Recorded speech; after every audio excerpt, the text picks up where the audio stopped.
committee hearing of Committee on Finance, Budget, Appropriation, and Maintenance is called to order.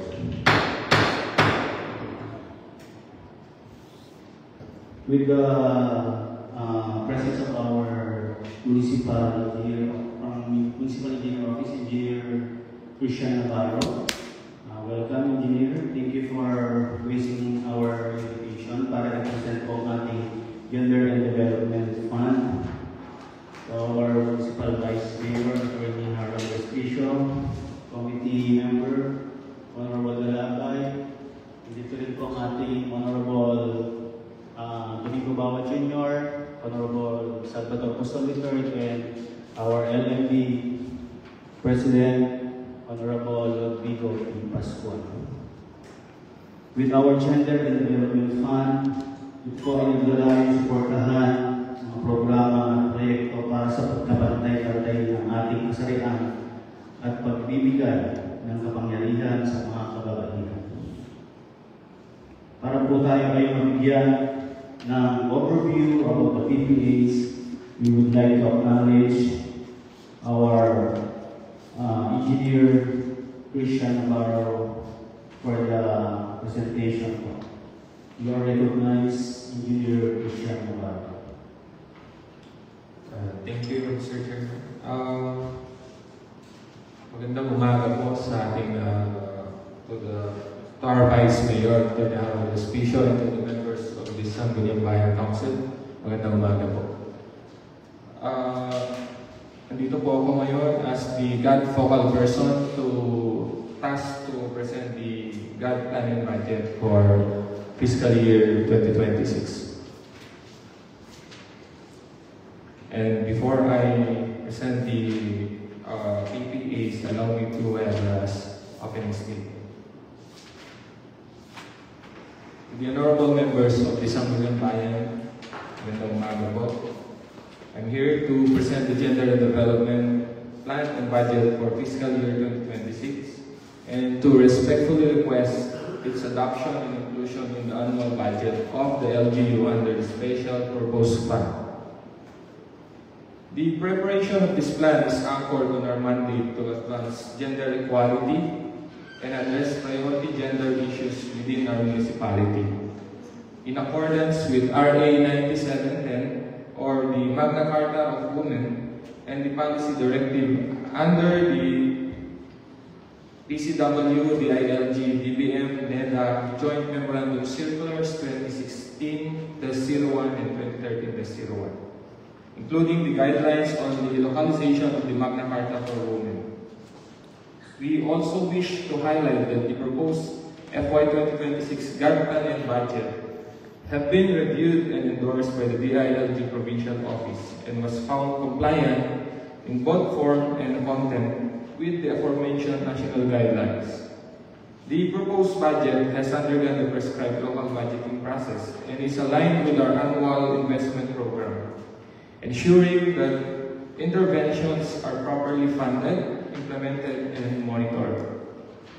With this, we respectfully seek the support of this honorable body for the approval and adoption of the FY 2026 GAD plan and budget. Thank you.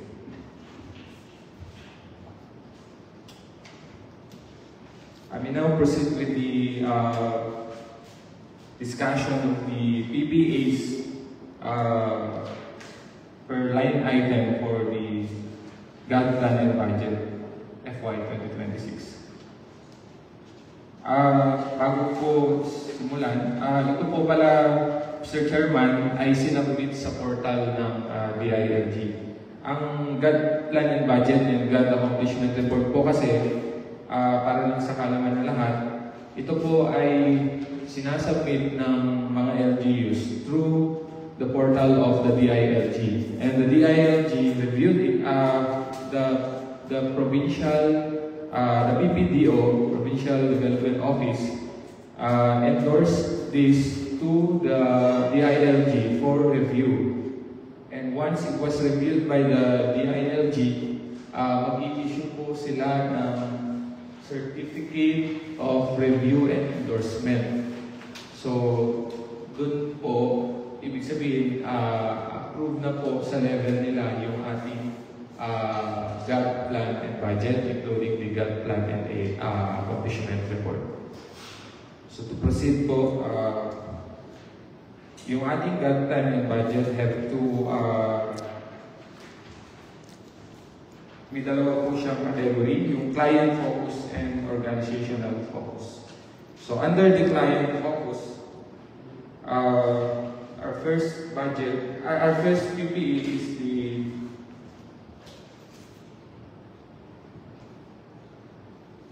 yung una po nating PPA under the gender issue is the first is the frontline and health workers belonging to vulnerable groups and are prone to influenza. Ito po yung gender issue na kailangan natin i-address. Yung kanyang relevant LGU program or project is yung under the National Immunization Program. And the performance indicator or the target beneficiaries is the 100% procurement and provision of pneumonia vaccine for frontline and vulnerable groups on July 2026. And the proposed MOE for this PPE is 250,000. Second po, the gender issue is the increase in maternal morbidity and maternal mortality. The relevant LG program for this project is the Maternal and Child Health Program. Ang activity po na gagawin dito is first, the conduct of municipal-wide Buntis Congress by September 2026, including the provision of medicines and supplies. Mr. Chair, siguro hindi ko nababanggitin yung masyadong mahaba kasi yung may mga medicines nila, so general na lang. Second, conduct municipal-wide Buntis Patrol regularly every Tuesday and Friday of the week. Dito po, nagkakandak sila ng laboratory exam and provision of kit and medical instruments. Third, the birthing center facility-based delivery activities. Ito naman po yung provision of routine laboratory and routine ultrasound. The proposed budget for this PPA is 600,000. Third item po is the increased morbidity. The issue is increased morbidity and mortality rate of tuberculosis cases within the municipality. The relevant LGU program or project for this is the TB DADS programs. From the first PPAs and ito pong binabanggit ko ngayon pala, ang lead agency or the responsible office is the Municipal Health Office. Sorry. The grant activity for this PPA is, number one, conduct municipal-wide TB caravan. Second, procurement of provision of drug and medicines for tuberculosis. Third is the provision of 1,000 chest X-ray.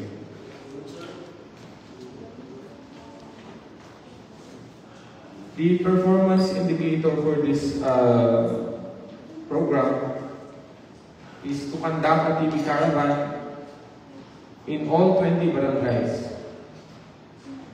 Second is to have 100% procured and provided drug and medicine from January to December 2026. And the proposed budget for this PPA is 100,000 under the MOE. The lead responsible office is the Municipal Health Office. Next po is the gender issue is the insufficient medicines, medical supplies, and dental supplies available for indigent and marginalized patients. The relevant LGU program for this project is under the non-communicable diseases program and oral health program. The activity for this PPA, First is the procurement of medicines, medical and dental supplies. Second, procurement of dental supplies with dental anesthesia. Third, ayun na po pala, dalawa lang. And then the target indicator for this is 100% procured and ma-provide yung medicine sa lahat po ng patients related to oral health programs by end of the year. And the GAD budget under the MOE for this is 400,000.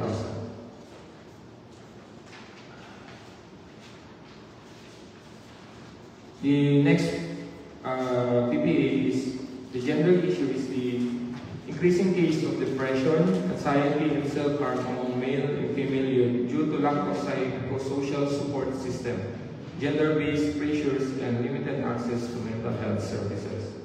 Second, yung cultural stigma. Third is yung limited gender-sensitive and youth-friendly mental health programs in schools and communities. The relevant LG program for this is the Non-Communicable Disease and Prevention Control Program. Ito po yung about sa mental health. The activity for this PPA first is to conduct a gender-responsive mental health awareness and resilience training for students, youth leaders, and barangay officials.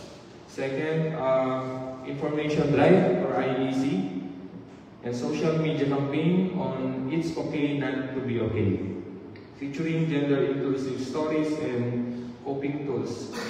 Third, regular counseling and referral services. Fourth, mental health fair and youth wellness day, celebration showcasing therapy, art therapy, physical fitness, and emotional expression activities. The performance indicator or the target beneficiaries for this are, first is to improve mental health awareness and reduce stigma among youth and community members. Second, to strengthen LGU capacity to provide gender-responsive and psychosocial support.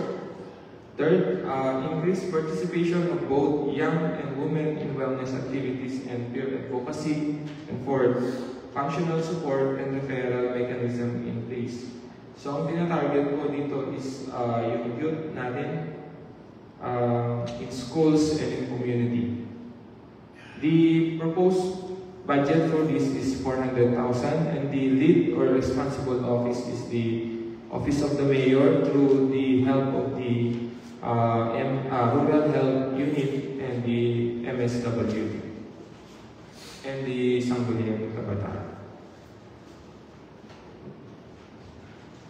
Next item, the gender issue is the inadequate provision of drugs and medicines for indigent patients with eye diseases. Ito naman po is nakatie up doon sa program ng province about the eye. The relevant LG program or project is under the Non-Communicable Disease and Prevention Control Program. The GAD activity is the provision of medical services and medicines. So, ang pinoprovide po natin dito is yung, I think, as per discussion last LHB with DOC is nag-provide tayo ng salamin at saka tulungan natin sila papunta sa Santiago para ma-check up yung mga mata nila in coordination with the provincial capital. So the target budget for this is 300,000 under the Municipal Health Office. Next is the incidence of domestic violence cases. The LGU program or project under po ito ng Social Protection and Welfare Services. And the performance, the GAD activity is the provision of IEC. And then the performance indicator, magkakandak po ng 2 orientation pertaining to training on GST, GBV, and other laws. Then kasambahay and parents group yung move Katropa and PWD by the end of the year. The proposed budget under the MOE is 30,000, and the lead responsible office is the Municipal Social Welfare Office and Municipal Social Welfare Development Office. Next item is the insufficiency of the amount honoraria provided to barangay child development workers. And the relevant LGU programs is the under Shannon ECCD daycare services. The GAD activity is the provision of subsidy on the honoraria of child development workers.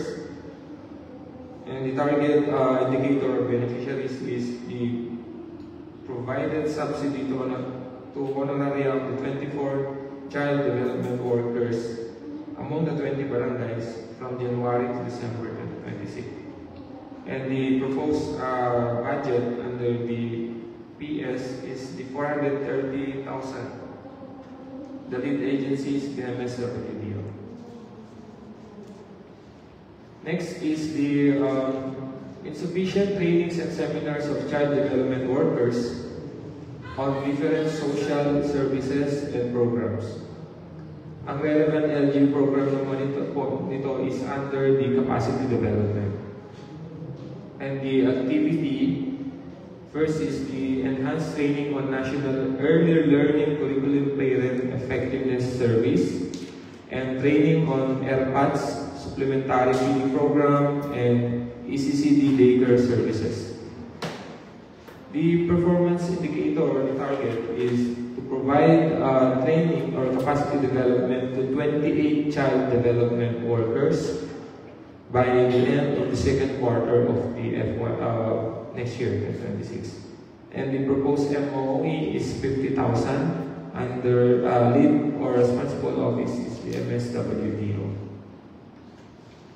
Next item naman po natin is the less access to mental health services of vulnerable groups in the society. The relevant LGU program or project is under portion of non-communicable disease and prevention control program. The GAD activity is first the provision of antipsychotic drugs and medicines to 160 patients with mental health problems. Second is the monthly check-up to patients with mental health problem. The performance indicator is to provide antipsychotic drugs and medicines and consultations to 160 patients with mental health problems from January to December 2026. The proposed MOE, 200,000 under the MA Municipal Health Office. Next is the limited assistance provided to indigent couples in legitimization of their cohabitation as husband and wife. Ito naman po is under relevant program under po ng free mass wedding na binibigay ng LGU.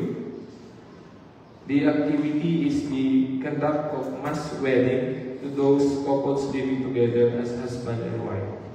The target indicator is 25 unwed couples participated on the conduct of mass wedding by end of February 2026. The proposed budget is 170,000 and the lead office is the local civil registry office. Next is the limited financial resources of underprivileged students to access education. Ito naman po is under the scholarship program educational assistance of the LGU, the provision of financial assistance to students. The target is to provide financial assistance to students for 2,500 students for elementary and high school by end of June 2026. The proposed budget is 2.5 million under the Mayor's Office. Next is the presence of malnourished children in the municipality. The relevant LGU program is under the nutritional program of the LGU. guide activity, procurement, and provision of drugs and medicines. Second, the conduct of Nutrition Month celebration. And third is the supplemental nutrition. The target performance indicator is to provide a nutrition program to 225 malnourished children and 850 0 to 2 years old children by the end of December 2026. The proposed budget is 280,000 and this is under the Municipal Health Office. Next is the prevalence of unregistered vital events such as birth, marriage, and death remains a challenge, depriving individuals of legal identity and access to government services. Ito naman po is yung ginagawa natin na munisipyo on wheels na dinadala natin sa all 20 barangays. Ang activity po nito is magbibigay po tayo ng free registration of birth certificate, correction on the entry on their birth certificate, and the legitimation process of live birth, and that those are born in the number series. The target performance indicator and beneficiaries of this is for 1,000 individuals. The basis of the 1,000 individuals is yung result po ng ating katatapos na municipio on wheels. So, nag-peg po sila ng 1,000 for the meantime. The proposed MOE for this is 200,000 and the responsible office is the local civil registrar office. Next is to eliminate hunger and reduce malnutrition rate of children and provide livelihood assistance to rural communities. Ito naman pong project na ito is under the provision of social program and livelihood assistance to rural communities, which is yung ARC program po ng ating munisipyo. The GAD activity is to provide assistance and support by connecting ARC and the barangay with local government unit under the local LGU. Second is the procurement and distribution of seeds, seedlings, and organic compost to the community. Extended logistic support in securing venues, materials, equipment, and transportation for on-site in-person capacity building events for ARC members and champions. Fourth, provide assistance to community on access to transportation, processing, and storage. Fifth, help identify and connect communities to primary and secondary markets within and beyond the municipality. Explore measures to ensure the effectiveness and sustainability of the ventures. And last is the feeding program to daycare centers from their backyard gardens. The target beneficiaries is the 4 rural barangays na hindi pa nagkakandak ng ARC, and including also the sustainability, those that are those barangays na nagkandak na po ng ARC by provision of seats, including schools.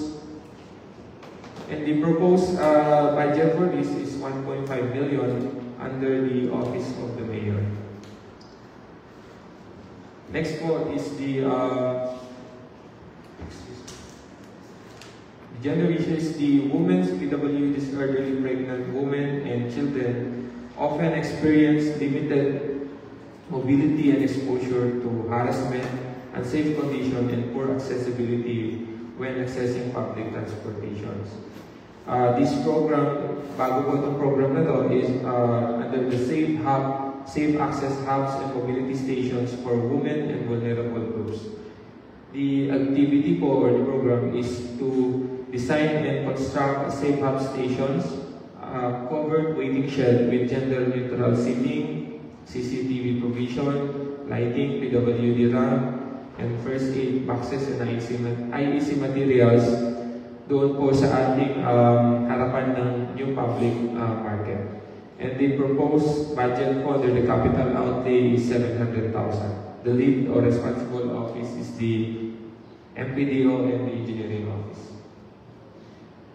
So, yun po yung under the client focus. Under naman po ng GAD mandate. Ito po yung mga GAD mandate is ito po yung mga laws that streamline gender equality.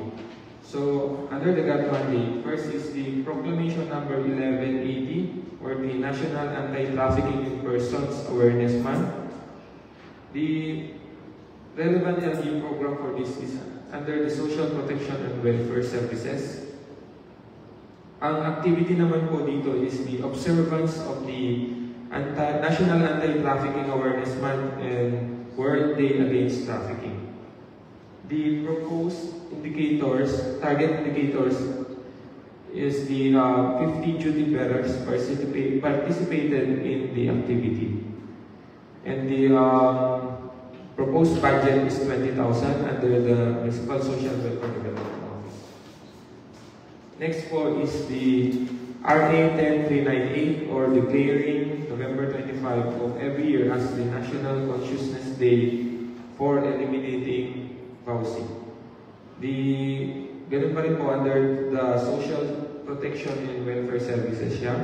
And the activity is the conduct of quarterly meetings to BVAU desk officers and enhancement of capability on protocols and handling cases.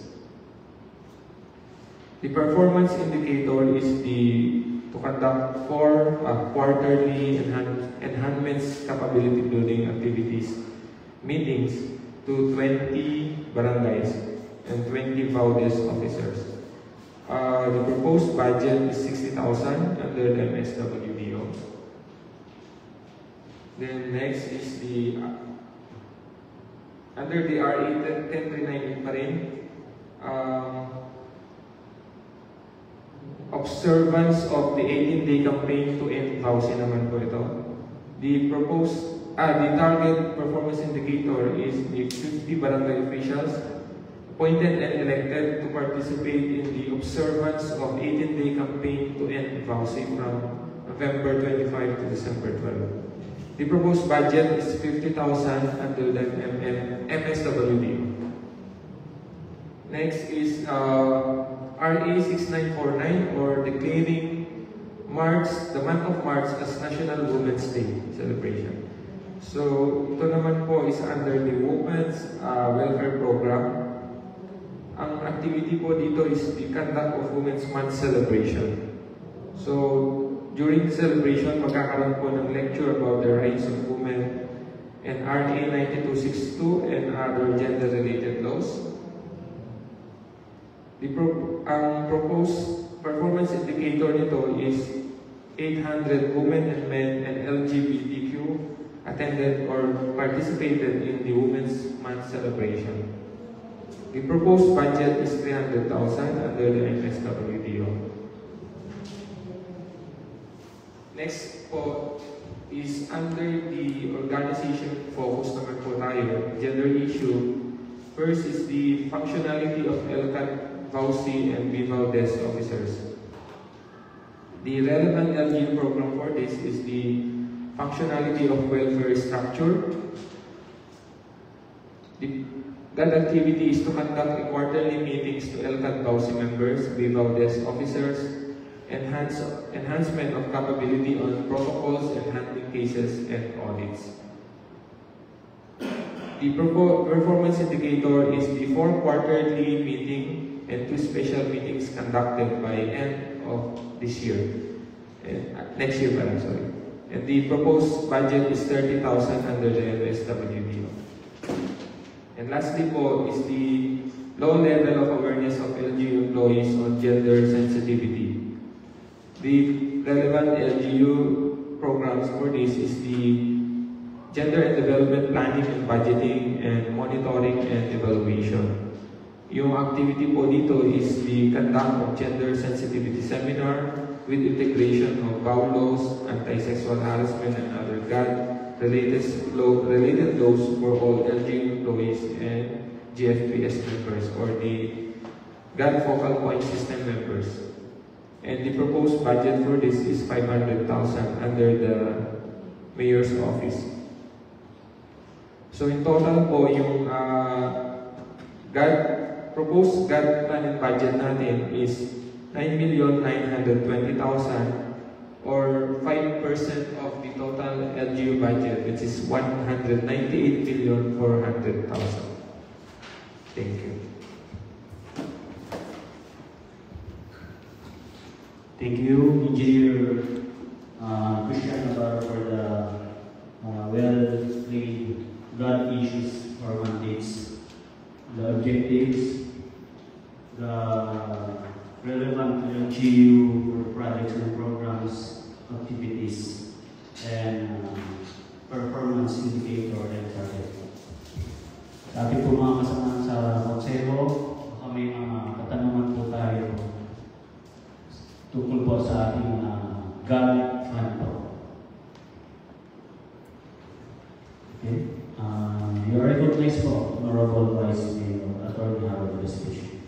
Alright, thank you so much, Engineer, for coming here and exhaustively presenting to us yung specific items ng ating pagkakaroon ng ating Gender and Development Fund. Para po sa benefit ng ating mga manonood, ang Gender and Development Fund required po ng batas na mag-set aside ang ating munisipyo ng 5% mula sa ating national tax allocation. Ang national tax allocation po natin for 2026 is around 200 million. So 5% of that is around 10 million. And yung 10 million po yun ay in detail, sinabi na po kanina ni Engineer. Ngayon po, kung mapapansin ninyo, sa gender and development, marami pong natatouch na areas yun. Kumbaga, halos halo-halo na. Kasi paano naman i-improve yung gender or i-develop yung gender rights ng ating mga kababayan. So kapag sinabi natin gender, hindi lang siya pang LGBTQ. Yes, sir. Okay? So, hindi lang Women and men. women, men. All sectors of the society. Alright, all letters of the alphabet, right? Kasama ang male, Yes, sir. female, and LGBTQ. And kasama na rin yung children. Yes, right, sir. naman, sir? So marami, halos lahat pwede natin ipasok dito sa GAD budget. Kaya mapapansin ninyo, may mga gamot, Yes, sir. may mga vaccinations para sa mga babies, may para sa TB, tuberculosis. So parang meron siyang interlock with ating health budget din, di ba po? Yes, sir. Nakapatay po siya dun sa LGU regular programs. At meron din mga scholarship, actually para sa mga kabataan. Yes, sir. Kanina, around 2.5 million ng 2,500 na mga kabataan. At meron din sa mga buntis din. At meron din budget na pang-ayuda rin para sa mga senior citizens. At sa mga volunteer din sa mga barangay. So marami po, halo-halo. So may mga gamot, halos lahat covered, scholarship. At mga celebration din ng mga Women's Month, mga activities para masuportahan yung mental health and welfare ng ating mga kababayan. Yes, sir. Mga IEC to help to address yung mental health issues, yung stigma sa community, sa mga youth. Yan, kumbaga po, halos lahat ng pangailangan ng ating mga kababayan pagdating sa mga kanyang bagay ay na-appropriate po under sa Gender and Development Fund. Pero hindi lang po yun, di ba bossing? Meron din po appropriation mula sa mga special funds na nag-a-address ng mga similar needs din po. So, halimbawa sa mga pangkalusugan, nakakasunod po kayo na may appropriation na galing sa ating General Fund. Aside from the regular fund ng mga offices like MSWD, MHO, meron silang regular fund for financial assistance and to address yung mga issue. Ganun po. Dinadagdag, ina-align lang po nila yung GAD din po doon. Alright. In other words, halos papatong-patong lang po, which is alright. Kasi kinukuha natin sa maraming funds from General Fund, from Children's Fund, from Gender Fund, from PWD Senior Citizen Fund. Lahat nagagaling doon para lang mabigyan ng appropriation and attention yung iba't ibang sektor ng ating lipunan. Napansin ko lang, sir, kung minsan kasi meron pong mga pupunta dito na members ng LGBTQ. At kapag narinig po kasi nila yung Gender and Development Fund. Akala nila parang sa kanila yung funding kasi may gender doon. Right? So, baka po gusto i-highlight kung ano yung specific programs na meron para sa kanila para may expect din sila mula sa ating gender programs po. Doon po sa specific dun sa LGBTQ vice, magkakaroon po tayo nung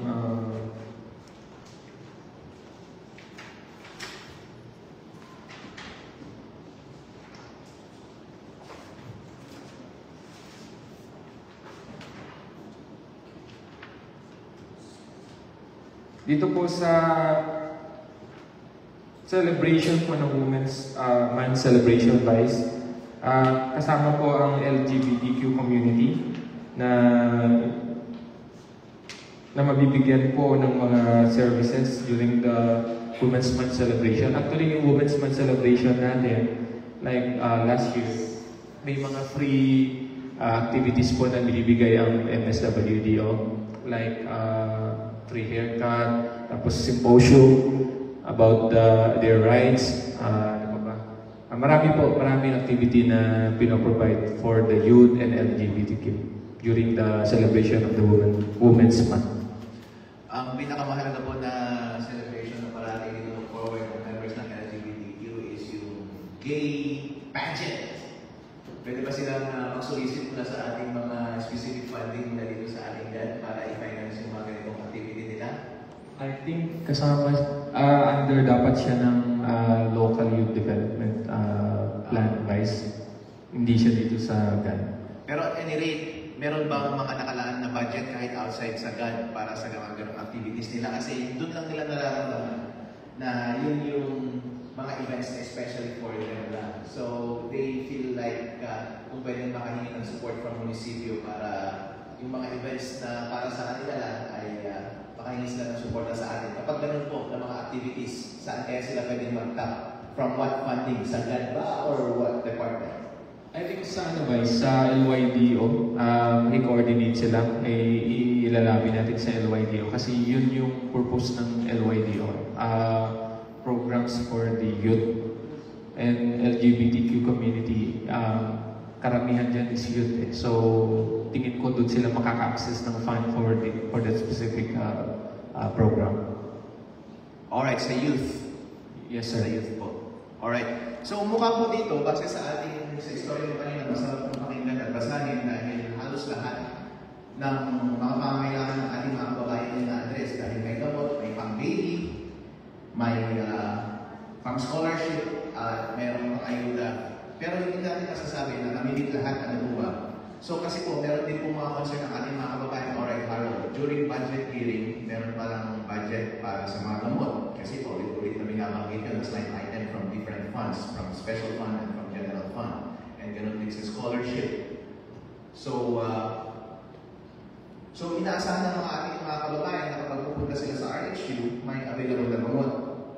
Or kapag pupunta sila dito, is ma-explain sa kanila ng mabuti kung kapag mag-inquire sila about sa scholarship, hindi lang sila sasagutin na walang scholarship, kundi i-explain sa kanila yung bawat line item or meron ng scholarship program from this fund, may scholarship program from this fund, ito yung status ng scholarship program na yan, ito na yung na-implement, ito yung available, so may available pa, so ito yung para sa'yo. Or, kung wala nang available, dapat ma-explain nila in a satisfactory manner doon sa nag-i-inquire na hindi na available sa kanya. Kasi po, ang problem na nakikita ko ngayon is, if you look at yung ating budget hearings from your department, o department ng iba, paulit-ulit po na may gamot, may budget para sa gamot, may budget para sa scholarship, may budget na pang-ayuda. Pero hindi po natin may iwasan na may malapit po sa inyo at may malapit din sa amin na sasabihin nila, oh Harold, nangingi kami ng gamot sa munisipyo, bakit wala? So parang merong hindi nagtutugma yung pinag-uusapan natin dito na maligaya, na maraming pera na nakaalaan sa isang sektor, and then sa katotohanan na nakapagpupunta sila sa munisipyo or sa RHU at manghingi na ng gamot, o kaya kapag mag-i-inquire about sa scholarship, ay wala ka ng scholarship. I think pwedeng ang explanation doon is number one, ay merong nakalaan na pera pero hindi talaga inilalaan or binibigay sa kanila. Or number two, hindi lang maganda yung explanation pero nailalaan naman. So pwede ba at least kapag lumapit na yung mga kababayan natin at sabihin nila, Harold or Sir, all is well and good nung nagtinig ako ng budget hearing na ang daming nakalaan na pera sa atin. Alam natin na finite resource lang yun, hindi siya unlimited. Pero kapag lumapit ako sa RHL, mangingin ng gamot, at nakita rin ko naman sa hiling na may available na merong nakalaan na pera doon, pwede bang yung explanation na marinig ko is hindi lang nila sabihin na kapag katangihan nila ako, hindi lang nila sabihin na walang gamot. Kasi para sa akin, insufficient yung explanation na yun. Pwede ba nila i-explain in a manner na oral, sir? Ito yung napag-usapan natin ng budget, may mga available na pera. Ito na yung status ng bawat isa niyan.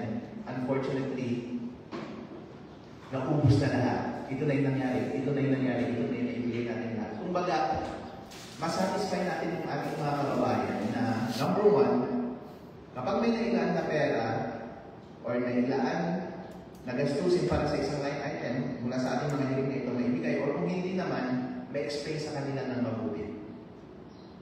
Nagigits mo yung point ko, sir? Yes, sir. Alright, so paano natin ma-reconcile ngayon? Kasi po, during this ceremony na nagbabudget hearing tayo, it really sounds good on paper and how I hear it from you. But the problem I'm foreseeing for the rest of the year is marami pa rin magreklamo at lalapit sa atin na bakit walang gamot o bakit walang scholarship. Pwede ba kung ma-reconcile natin yun, bossing? Siguro may opportunity ka na mag-explain ngayon. And baka pwede throughout the year, every time na lumapit sila, para hindi sila magkaroon ng gano'ng agam-agam or doubt or suspect sa atin, pwede bang yung pagpapaliwanag natin, magkaroon tayo ng sistema ng pagpapaliwanag sa kanila para masatisfy sila na ginagawa talaga natin yung trabaho natin at totoong insufficient na or hindi na sapat yung natitira na from ating mga binadget na available sa kanila. So, at least sir, baka pwede na kami tulungan at this point para lang may prepare kami sa ma-anticipate natin for the rest of the year. Thank you, Vice. Siguro, Vice, doon sa tao na proper mag-explain nito is, I think, meron naman later yung per department, magpe-present sila ng budget nila, no? So, tingin ko sila yung mas right na makapag-explain nung process para maka-avail yung ating mga kababayan doon sa program nila per office.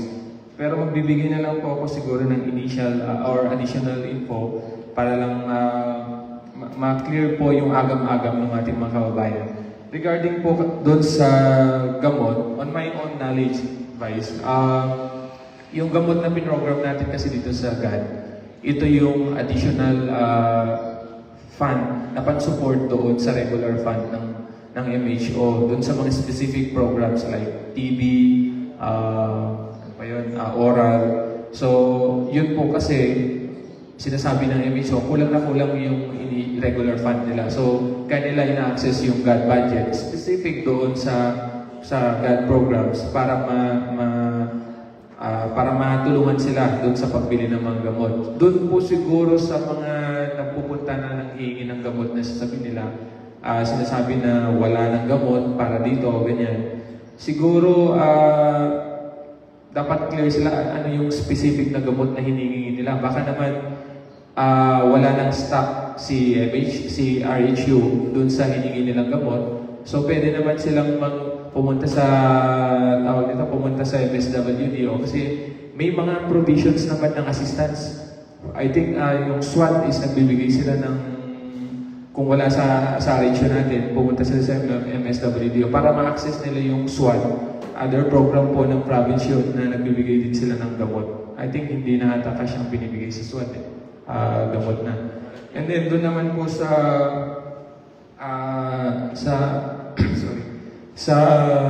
scholarship, yung naka-program naman na 2.5 dito, Vice, is in addition naman doon sa regular program ng MSWDO na scholarship grant or ni Mayor's Office. Parang financial assistance na binibigay din sa mga elementary and high school student na ang data naman nito, yung target beneficiaries is galing naman sa DepEd, yung 1,000 each ang ibibigay sa kanila. Alright, thank you so much sa explanation, sir.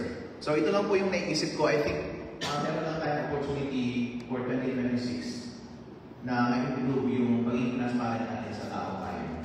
Because I understand kung nanonood sila ngayon at baka magkakaroon din sila ng buong kopya ng budget na ito.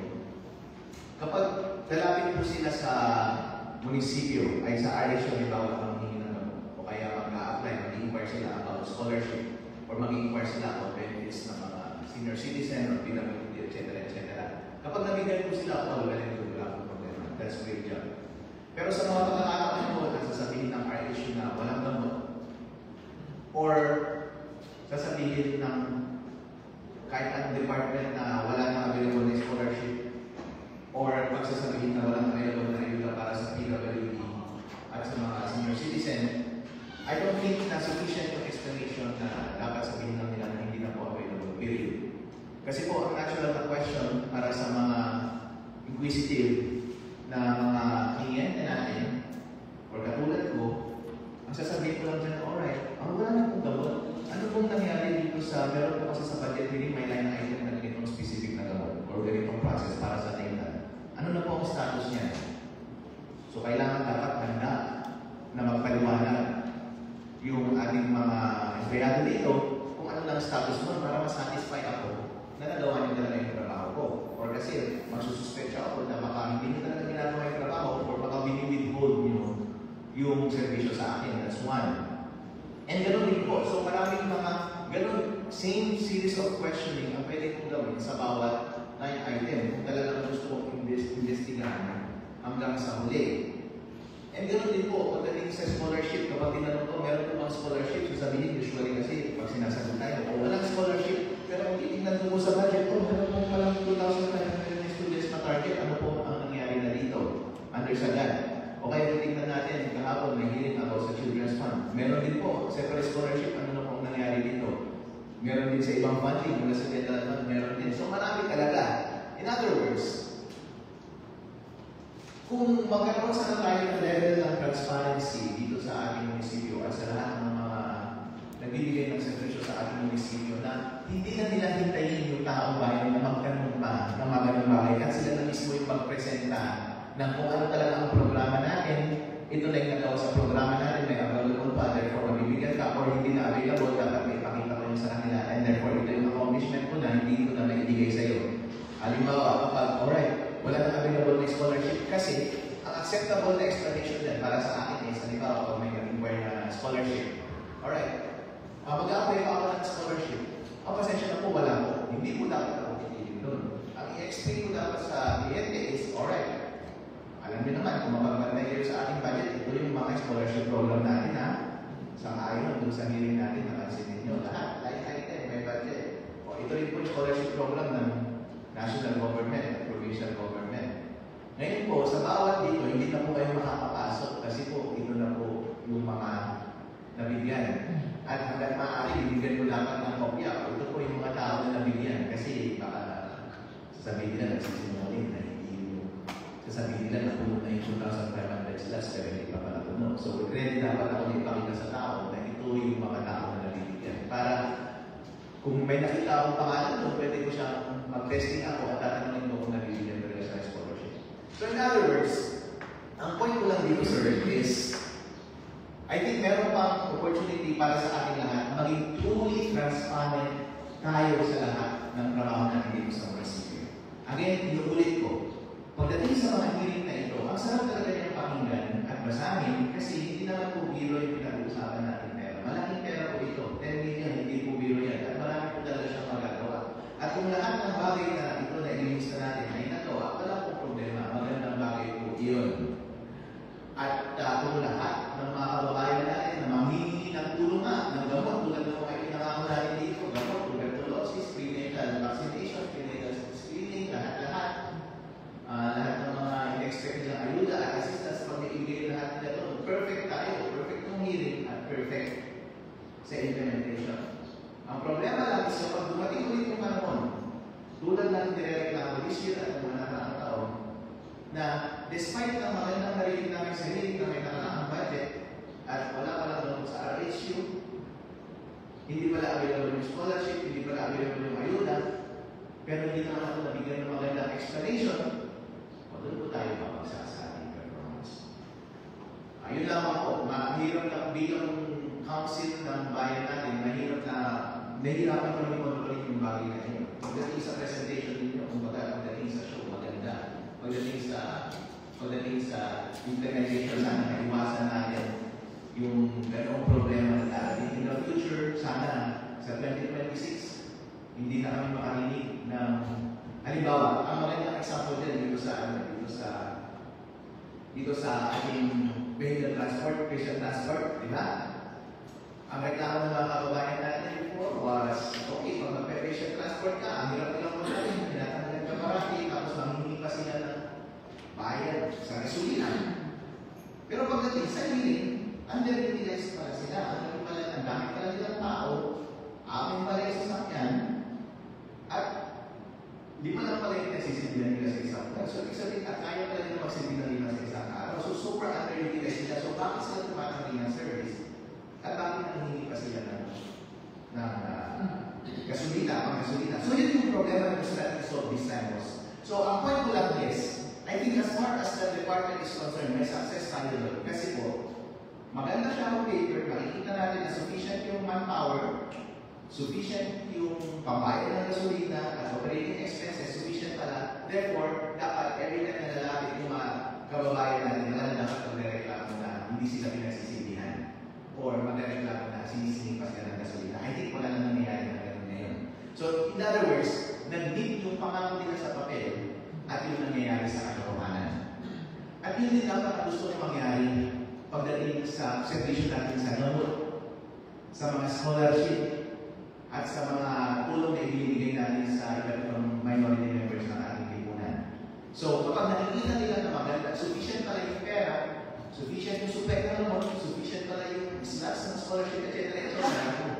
Sana po, hindi na rin ako makarinig sa 2026 na reklamo mula sa ating kababayan na kulang yung gamot sa addiction na yung sila binibigyan, or kulang yung scholarship, or kulang yung mga ibang bagay. At kung totoong tatanggihan talaga sila at hindi na available, dapat po sufficient ang explanation na ibibigay nila at masatisfy talaga yung publiko na nagawa na natin ang lahat ng anuman ang naipangako natin dito at hindi na tayo nagkulang, nagkakaroon at tinulang na tayo ng budget. Kumbaga, sana ganoon po yung explanation na marinig natin ngayong 2026 para hindi po tayo magkaroon ng lusot pagdating sa pagpapakita whether maganda ang trabaho natin o hindi sa ating mga kababayan. So yun lang po. So in as much as I'm so glad about every line item na na-appropriate dito sa GAD, I really wish you well na maganda sa ating implementation natin ngayong 2026. At kapag natanggihan natin yung mga kababayan natin ng isang particular ng servisyo, dapat sapat po yung explanation na ibigay sa atin na masatisfy na ginagawa na natin natin na ibigay sa atin. Alright po.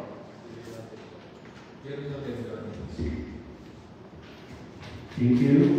To Vice Mayor Attorney Harold Esquito. You are recognized, Honorable Salvador Apostol. Thank you so much, Mr. Chairman.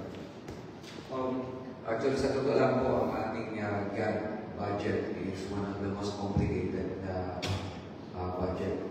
Ang proseso ng pinagdaanan attributed sa iba't ibang mga opisina. Kaya gusto ko itanong si GAD focal person, ano primarily yung mga naging challenges as GAD focal person in the implementation and monitoring ng lahat ng mga programa sa under GAD. Yung challenges? Yeah. Isa sa naging challenges siguro sa monitoring ay sa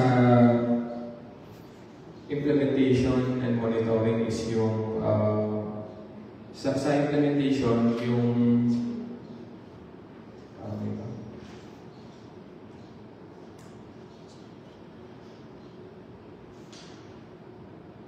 yung kulang sa pag-ano ng mga IEC, information dissemination, and dun sa programs. And then dun sa monitoring naman, I think yung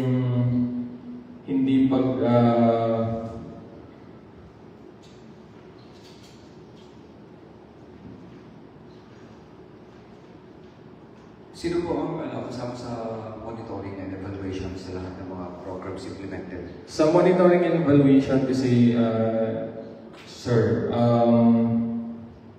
supposedly lahat ng per department, bibigay sila ng report nila doon sa specific GAD na pinupost nila. And then, ang GAD focal point system or focal point person is nagko-consolidate and nagsasubmit sa portal. So, isa yun sa mga nagiging challenges kasi minsan may sinusunod po kasi tayong calendar, budgeting calendar for GAD, yung submission sa portal. Yun yung hindi natin susunod dahil minsan late ang pagbibigay ng mga report. It's because siguro walang mga naka-designate na GAD focal point person per office. So yun yung isa sa challenges. Ano ba yung frequency ng reporting po natin sa GAD?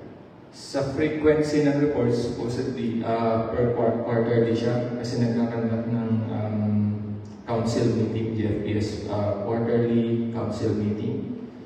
So doon dapat pinapresent yung accomplishment at the same time yung status ng mga programs and activities. However, because of the yung sinasabi ko kanina, walang GAD focal point system per nag-handle ng GAD. Yun yung nagiging issue.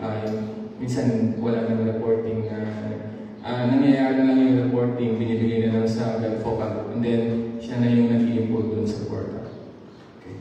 You have mentioned kanina po, no, kasi ang mga karamihan sa nakita natin dito na programs are more on women, the LGBTQ, lalo na sa mga nasa marginalized sectors. You have mentioned kanina yung move sa kanyang katropa, if this organization is still existing or functional. The movement opposed violence everywhere. Tama po yun? Yes, sir. I think under CMSWD ang nag-organize nito, under ng MSWD. And so with katropa. Yes, sir. Katropa, sa mga hindi mo nakakayo ng katropa, kalalakihan, tapat, sa responsibilidad, ano din yung katropa? Pamilya. So, Yeah, kasi matagal ko na rin binabantayan yung movement na to dahil supposedly meron po tayong organized dito sa LGU na move at saka katropa. Baka kailangan na po natin i-reorganize ito, engineer. Sige, Mr. Chair. Noted doon. May mga, Mr. Chair, may mga nakita kasi ako dito na maganda sanang i-raise ng mga tanong, but I don't think the GAD focal person can make clarifications or makapagbigay ng mas malinaw na sagot maliban sa mga office na or department na involved. Nakita ko kasi medyo alarming yung increasing number ng mga kabataan from 0 to 12 years old at hanggang 19 years old na nagkakaroon ng mental health issues.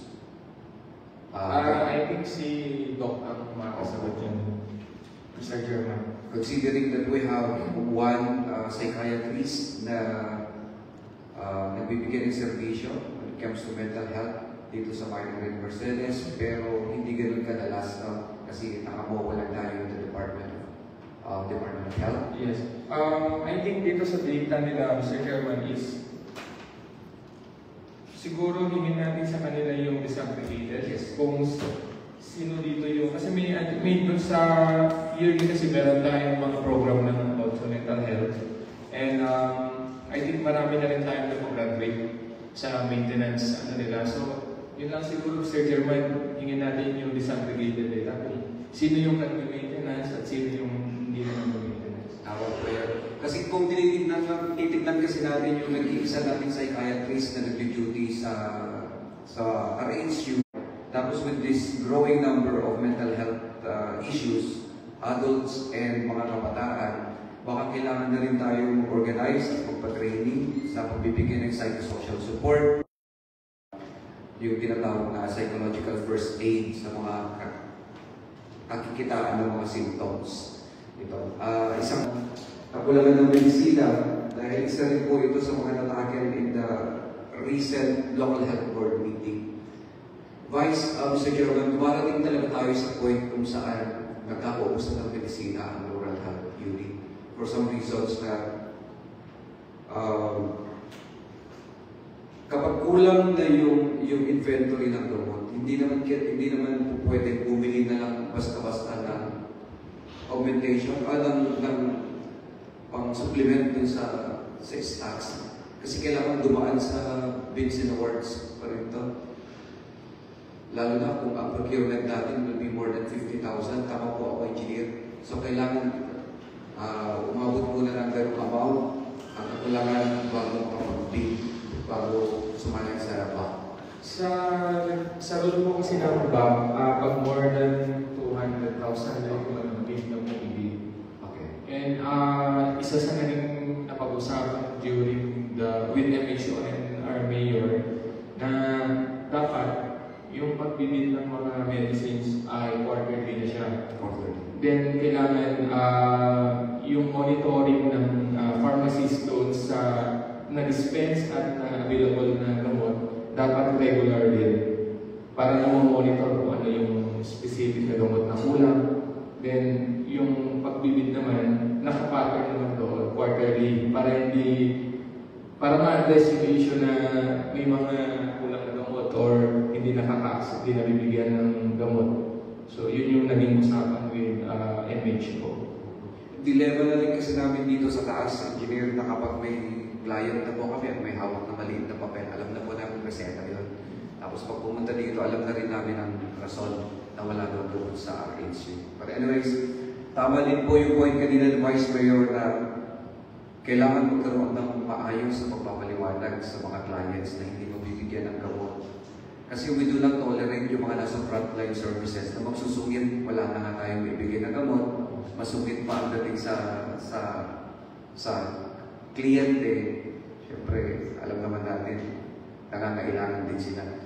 So, although wala tayong sinasabi, we'll find out pagdating ng mga tiga-RHU later on kung sila naman ay sumalang. Yes, Mr. Chairman. Dapat si RHU talagang makakasagot doon sa issue na yun. And dapat ang ilagay nila sa frontline desk nila is yung marunong mag-explain kung bakit hindi lang yung sasabihin na wala nang gamot, gano'n. So bigyan niya ng option and bigyan niya ng bigyan niya ng false hope na wala na talagang gamot si Chairman. Tama po hindi po natin ito-tolerate yung mga ganun. So, this is just a gentle reminder ulit sa lahat ng mga nasa frontline service to always observe proper decorum sa courtesy sa lahat ng mga clients. Mr. Chair, yan pa po. Thank you. Thank you, Honorable Salvador Pastor. Meron pa po katanungan sa ating mga kasamahan? Wala na po. So, with that, nakita po natin yung God Fund na we attributed all the funds in different offices po.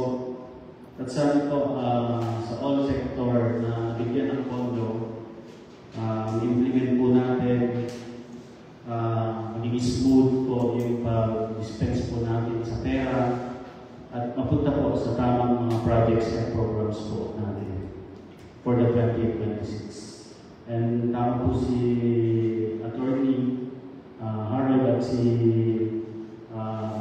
Honorable Salvador Apostolito na sana sa mga frontliners maging gentle or may explain po natin na maayos. Lalo-lalo na yung mga gamot po mula sa ating RHU. So with that po, thank you, Engineer Christian Navarro, for raising us na present mo ang mga PPAs po ng God Fund. Thank you din po, Mr. Chairman. For that, we will break for 5 minutes po para sa ating next office na isasala for the budget review po. Thank you. Thank you. Thank you to the members of the House.